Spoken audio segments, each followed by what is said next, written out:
അല്ലാഹുമ്മ സ്വല്ലി വസല്ലം വബാരിക് അലൈഹി. ഞാനിത് പറയാൻ പോകുന്ന വിഷയം, പലരും പല ആവശ്യങ്ങൾ, നമുക്ക് ഒരുപാട് ആവശ്യങ്ങളുള്ളവരാണ്. അത് നേടിയെടുക്കാൻ നമ്മൾ പലരും പല വഴികളും നോക്കാറുണ്ട് അല്ലേ? അതിനുവേണ്ടി എത്രയോ സമയം ചെലവഴിക്കാനും നാം തയ്യാറാണ്. എന്നാൽ മഹാന്മാർ നിർദ്ദേശിച്ചു തന്നതുപോലെ ഈ സൂറത്ത് ഒരു പ്രത്യേക രീതിയിൽ നിങ്ങൾ 4 പ്രാവശ്യം നിങ്ങൾ ഓതാൻ തയ്യാറായാൽ അല്ലാഹു നിങ്ങളുടെ എത്ര വലിയ ആവശ്യങ്ങളും അല്ലാഹു നിറവേറ്റി തരുന്നതാണ്. ഇപ്പൊ പരിശുദ്ധ ഖുർആൻ ഒരുപാട് മഹത്വമുണ്ട് മുഅ്മിനീങ്ങളെ. അത് മഹത്തുക്കളായ പണ്ഡിതന്മാര് പറഞ്ഞു തന്നതുപോലെ നമ്മൾ ഓതിയാൽ അല്ലാഹു വലിയ വിജയങ്ങൾ നൽകുന്നതാണ്. സഹാബാക്കൾ തന്നെ പറഞ്ഞില്ലേ, സൂറത്തുൽ വാഖിയ എന്റെ മക്കൾ ഓതുന്നിടത്തോളം കാലം ദാരിദ്ര്യം അവർക്ക് ഒരിക്കലും വരുകയില്ല. സുബ്ഹാനല്ലാഹ്. അപ്പോ പരിശുദ്ധ ഖുർആൻ വലിയ മഹത്വമുണ്ട്. ഞാൻ എന്ന് പറയാൻ പോകുന്ന ഈ അമൽ, ഈ പരിശുദ്ധ ഖുർആനിലെ ഈ ആയത്തൊരു പ്രത്യേക രീതിയിൽ നിങ്ങൾ ഓതിയാൽ ഇൻഷാ അല്ലാഹ് നിങ്ങളുടെ മുറാദുകൾ അല്ലാഹു ഹാസിലാക്കി തരുന്നതാണ്. ഒരുപാട് ആവശ്യമുള്ളവരുണ്ട്, ഭവനമില്ലാത്തവരുണ്ട്, മക്കളില്ലാത്തവരുണ്ട്, രോഗമുള്ളവരുണ്ട്, കടക്കാറുള്ളവരുണ്ട്. എന്റെ പ്രിയപ്പെട്ട മോമിനീകളെ നല്ല ഇഖ്ലാസോടെ നിങ്ങൾ ഈ അമൽ ചെയ്യുക. എനിക്ക് നിങ്ങളോട് പറയാനുള്ളത്, നിങ്ങൾ അനാവശ്യ കാര്യങ്ങൾക്ക് വേണ്ടി ഒരിക്കലും ഇത് ദുരുപയോഗം ചെയ്യരുത്. ഹലാലായ കാര്യങ്ങൾക്ക് വേണ്ടി മാത്രം ഉപയോഗിക്കുക, അനാവശ്യ കാര്യങ്ങൾക്ക് ഉപയോഗിക്കരുത് എന്ന് മഹാന്മാർ പ്രത്യേകം നിർദ്ദേശിച്ചിട്ടുണ്ട്. പരിശുദ്ധ ഖുർആൻ കൊണ്ട് നാം അല്ലാഹുവിനോട് ചോദിക്കുമ്പോൾ ഒരിക്കലും സംശയത്തോടെ നാം അല്ലാഹുവിനോട് ചോദിക്കില്ല, റബ്ബേ നിന്റെ ഖുർആൻ കൊണ്ട് ഞാൻ നിന്നോട് ചോദിക്കുന്നേ അല്ലാഹ്, ഈ ലോകം മുഴുവനും അടക്കി ഭരിച്ച് സൃഷ്ടിക്കുന്ന സൃഷ്ടാവാണ് നീ. അല്ലാഹുവേ, നീ എനിക്ക് ആയുസ് തന്നാൽ മാത്രമേ എനിക്ക് ഈ ഭൂമിയിൽ ജീവിക്കാൻ കഴിയുകയുള്ളൂ. എന്റെ ഒരു വിരലൊടിക്കണമെങ്കിൽ പടച്ചവനെ അല്ലാഹുവേ നീ എനിക്ക് തൗഫീഖ് നൽകണേ അല്ലാഹ്. അല്ലേ, ഒരു ചവിട്ടടി നമുക്ക് വെക്കണമെങ്കിൽ നമ്മൾ താഴോട്ട് വെച്ച വിരൽ മുകളിലോട്ട് ഉയർത്തണമെങ്കിൽ എല്ലാം അല്ലാഹുവിന്റെ തൗഫീഖ് ഉണ്ടെങ്കിൽ മാത്രമേ നമുക്ക് കഴിയുകയുള്ളൂ. അതുകൊണ്ട് ഖുർആൻ കൊണ്ട് ചോദിക്കുമ്പോൾ നമ്മൾ ഒരിക്കലും സംശയത്തോടെ അത് ചോദിക്കരുത്. അല്ലാഹു എനിക്ക് തരുമോ ഇല്ലയോ എന്നതിൽ ഒരു സംശയം നമ്മൾ വെക്കരുത്. അല്ലാഹു എനിക്ക് തരും, തീർച്ചയായും റഹ്മാനായ റബ്ബിന്റെ ഖുർആൻ വലിയ അമാനുഷികതയുണ്ട്. തീർച്ചയായും എന്റെ റബ്ബ് എന്നെ സഹായിക്കും.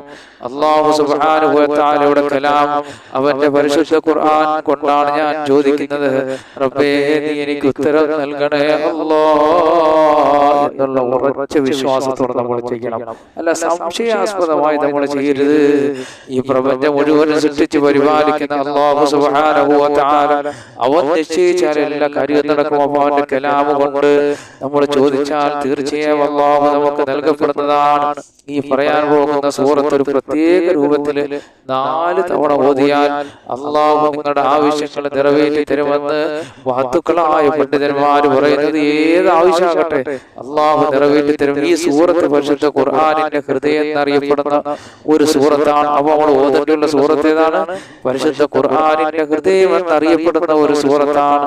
നിങ്ങൾക്കറിയാം, ഖുർആനിന്റെ ഹൃദയം എന്ന് പറയുന്നത് സൂറത്ത് യാസീനാണ്. അപ്പൊ സൂറത്ത് യാസീൻ ഖുർആനിന്റെ ഹൃദയമാണ്. അപ്പോൾ ആദ്യമായി സൂറത്ത് യാസീൻ ഓതാൻ തുടങ്ങുന്നതിന് മുമ്പായി അഊദു ബിസ്മി നമ്മൾ ഓതണം. അപ്പൊ സൂറത്ത് യാസീൻ ഓതുന്നതിന് മുമ്പായി അഊദു ബില്ലാഹി മിനശ് ശൈത്വാനിർ റജീം ബിസ്മില്ലാഹിർ റഹ്മാനിർ റഹീം നമ്മൾ ഓതുക. എന്നിട്ട് യാസീൻ എന്നത് യാസീൻ യാസീൻ യാസീൻ യാസീൻ യാസീൻ യാസീൻ യാസീൻ എന്ന് 7 പ്രാവശ്യം നമ്മൾ ഓതുക. യാസീൻ എന്നതിന്റെ അർത്ഥം എന്താണെന്ന് ചോദിച്ചാൽ പണ്ഡിതന്മാർ വിവരിക്കുന്നുണ്ട്. അതിന്റെ രഹസ്യം അല്ലാഹുവിന് മാത്രമേ അറിയാവുകയുള്ളൂ. അല്ലാഹുവിന് മാത്രമേ അറിയുകയുള്ളൂ. അലിഫ് ലാം മീം. ഇങ്ങനെ ഖുർആൻ നമുക്ക് കാണാം. യാസീൻ, താഹ, ഇതൊക്കെ നമുക്ക് ഖുർആനിൽ കാണാൻ കഴിയും. ഇതിന്റെ അർത്ഥം അല്ലാഹു സുബ്ഹാനഹു വ തആലക്ക് മാത്രമേ അറിയാൻ കഴിയുകയുള്ളൂ. എന്നാൽ ചില മഹാന്മാരായ പണ്ഡിതന്മാര് നമുക്ക് പറഞ്ഞു തരുന്നു, ഹബീബായ നബി സല്ലല്ലാഹു അലൈഹി വസല്ലം തങ്ങളുടെ പേരാണ് യാസീൻ എന്ന്. സുബ്ഹാനല്ലാഹ്. ഇതുമാകട്ടെ എന്റെ പ്രിയപ്പെട്ട മുഅ്മിനീങ്ങളെ, യാസീൻ എന്നത് 7 തവണ നമ്മൾ ഓതുക.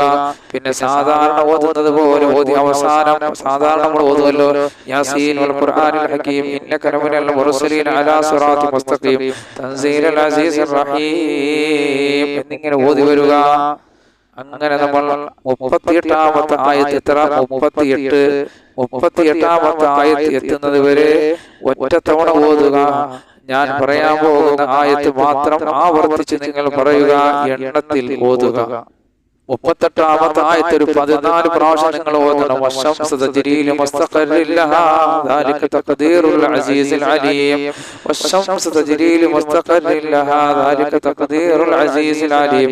വശംസ തജ്രീലു മുസ്തഖറിൻ ലഹാ ദാലിക തഖ്ദീറുൽ അസീസിൽ അലീം. അപ്പോൾ ഈ 38-ാമത്തെ ആയത്ത് നിങ്ങൾ ഒരു 14 പ്രാവശ്യം ഓതണം. അപ്പൊ ആദ്യമേ നമ്മൾ പറഞ്ഞു യാസീൻ യാസീൻ എന്ന് 7 പ്രാവശ്യം, പിന്നെ സാധാരണ ഓതി വരുന്നത് പോലെ ഓതി വരിക.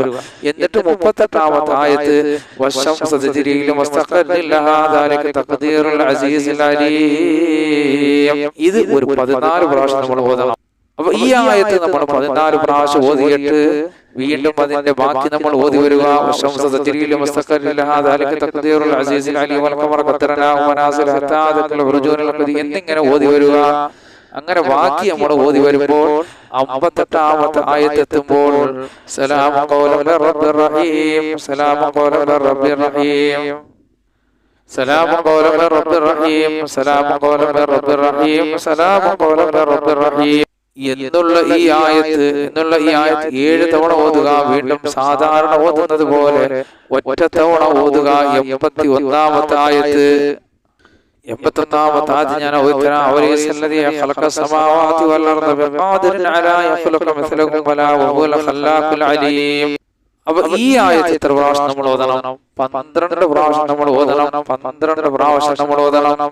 അപ്പൊ ഈ ആയത്ത് 12 തവണ ഓതിയിട്ട് സാധാരണ പിന്നെ ഉള്ള ആയത്തുകൾ 1-2 ആയത്ത് അത് സാധാരണ ഓതുന്നത് പോലെ നമ്മൾ ഓതി പൂർത്തിയാക്കുക.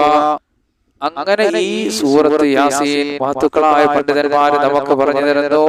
ഈ സൂറത്ത് ഈ രൂപത്തിൽ സുബഹിക്ക് ശേഷം 4 തവണ ഓതുക. അതിനുശേഷം ഒരു ഫാത്തിഹ സൂറത്ത് കൂടി ഓതുക. അതിനുശേഷം നമുക്ക് എന്താവശ്യമാണ്, ഏതൊരാവശ്യമായിക്കൊള്ളട്ടെ, ഒരുപാട് പേരുണ്ട്, പല കാര്യങ്ങളും നമ്മളോട് വിളിച്ച് പറയുന്നവരുണ്ട്. ജോലിയില്ലാത്തവരുണ്ട്, ഭവനമില്ലാത്തവരുണ്ട്, മക്കളില്ലാത്തവരുണ്ട്, കടമുള്ളവരുണ്ട്, അതുപോലെ രോഗമുള്ളവരുണ്ട്, ജീവിതത്തിന്റെ പല മേഖലകളിൽ പ്രയാസപ്പെടുന്നവരുണ്ട്. എന്റെ പ്രിയപ്പെട്ട മോമിനിയങ്ങളെ, ഈ പറഞ്ഞ രൂപത്തിൽ നിങ്ങൾ യാസീൻ ഓതിയിട്ട് അപ്പൊ എത്ര പ്രാവശ്യം നമ്മൾ ഓതിയിട്ടില്ല? ഈ പറഞ്ഞ രീതി 4 തവണ സുബഹി നമസ്കാര ശേഷം 4 തവണ ഓതിയിട്ട് നിങ്ങൾ നിങ്ങളെ കാര്യം അല്ലാഹുവിനോട് പറഞ്ഞാൽ ഖാലിഖായ റബ്ബ് സുബ്ഹാനഹു വ തആല നിങ്ങൾ ആവശ്യങ്ങൾ നിറവേറ്റുന്നതാണ്. ഞാൻ പറഞ്ഞ നല്ല ഇഖ്ലാസോടെ റബ്ബേ നിന്റെ പരിശുദ്ധ ഖുർആന് വലിയ മഹത്വമുണ്ട് അല്ലാഹ്, അത് മുൻനിർത്തി ചോദിച്ചാൽ നീ തരും തീർച്ചയാണ് എന്നുള്ള ഉറപ്പോടുകൂടി, സംശയം നമുക്ക് പാടില്ല, ഉറപ്പോടുകൂടെ നല്ല ഇഖ്ലാസോടുകൂടെ നമസ്കാരങ്ങൾ ഖളാആക്കാതെ നല്ല ഇഖ്ലാസോടെ നിങ്ങൾ അല്ലാഹുവിനോട് ചോദിച്ചു കഴിഞ്ഞാൽ തീർച്ചയായും റബ്ബ് സുബ്ഹാനഹു വ തആല നിങ്ങളുടെ മുറാദുകൾ അല്ലാഹു ഹാസിലാക്കുന്നതാണ്. ഏതാവശ്യമായിക്കൊള്ളട്ടെ ഇൻഷാ അല്ലാഹ്. മഹത്തുക്കളായ പണ്ഡിതന്മാർ പറയുന്നു നമ്മുടെ ആവശ്യങ്ങൾ നിറവേറി കിട്ടും ഇൻഷാ അല്ലാഹ്. നിങ്ങൾ ഇഖ്ലാസോടെ ചെയ്തു നോക്ക്. നമ്മുടെ ആവശ്യങ്ങൾ അല്ലാഹു നിറവേറ്റി തരുന്നതാണ്. ഇത് നമ്മുടെ എല്ലാ ആവശ്യങ്ങൾക്കും അങ്ങനെ ഓതാനുള്ളതല്ല, മഹത്തുക്കൾ നമുക്ക് പറഞ്ഞു തരുന്നു. അത്യാവശ്യ ഘട്ടങ്ങളിൽ അത്യാവശ്യമായ ഒരു കാര്യം നടക്കാനുണ്ട്, എന്നാൽ നിങ്ങൾ ഇങ്ങനെ ഇഖ്ലാസോടെ ഓതിയിട്ട് അല്ലാഹുവിനോട് ദുആ ചെയ്താൽ തീർച്ചയായും അല്ലാഹു നിങ്ങളുടെ മുറാദുകൾ ഹാസിലാക്കുന്നതാണ്. അല്ലാഹുവേ, ഞങ്ങൾ പറഞ്ഞത് കേട്ടതെല്ലാം ഒരു സാലിഹായ അമലാക്കണേ അല്ലാഹ്. ഇതെല്ലാം ഇരുലോക വിജയികളെ കൂട്ടത്തിലെത്താൻ ഒരു കാരണമാക്കണേ അല്ലാഹ്. സർവ്വ ഐശ്വര്യങ്ങളും നീ ഞങ്ങൾക്ക് നിലനിർത്തണേ അല്ലാഹ്. റബ്ബേ, നിന്റെ പരിശുദ്ധ ഖുർആന് വലിയ മഹത്വമുണ്ട് അല്ലാഹ്. അതിന്റെ കൂലിയെ കുറിച്ച് ഞങ്ങൾ ചർച്ച ചെയ്തതാണ് റബ്ബേ. അത് ഓതുമ്പോൾ അത് വലിയ മഹത്വമുള്ളതാണ്. പടച്ചവനെ, നിന്റെ ഖുർആൻ ഓതുമ്പോൾ ഞങ്ങൾ നീ ഇരുലോക വിജയത്തിൽ ദുനിയാവിലും ആഖിറത്തിലും വിജയികളെ കൂട്ടത്തിൽ ഉൾപ്പെടുത്തണേ അല്ലാഹ്. സർവ്വവിധ ഐശ്വര്യങ്ങളും ഞങ്ങൾക്ക് നൽകണേ അല്ലാഹ്. നിന്റെ ഖുർആനിന്റെ മഹത്വം പറഞ്ഞ മജ്ലിസാണ് അല്ലാഹ്. ഇതെല്ലാം ഇരുലോക വിജയികളെ കൂട്ടത്തിലെത്താൻ ഒരു കാരണമാക്കണേ അല്ലാഹ്. ഞങ്ങൾ പറഞ്ഞത് കേട്ടതെല്ലാം ഒരു സാലിഹായ അമലാക്കി മാറ്റണേ അല്ലാഹ്. റബ്ബേ, ഞങ്ങളുടെ രോഗങ്ങൾ രോഗങ്ങൾ ശിവയാക്കണേ അല്ലാ. ഞങ്ങളുടെ മരണപ്പെട്ടവർക്ക് മാഫ് ചെയ്യണേ അല്ലാ. ഞങ്ങളുടെ കടങ്ങളൊക്കെ വീട്ടിൽ തരണേ അല്ലാ. ഭവനമില്ലാത്തവർക്ക് ഭവനം നൽകണേ അല്ലാ.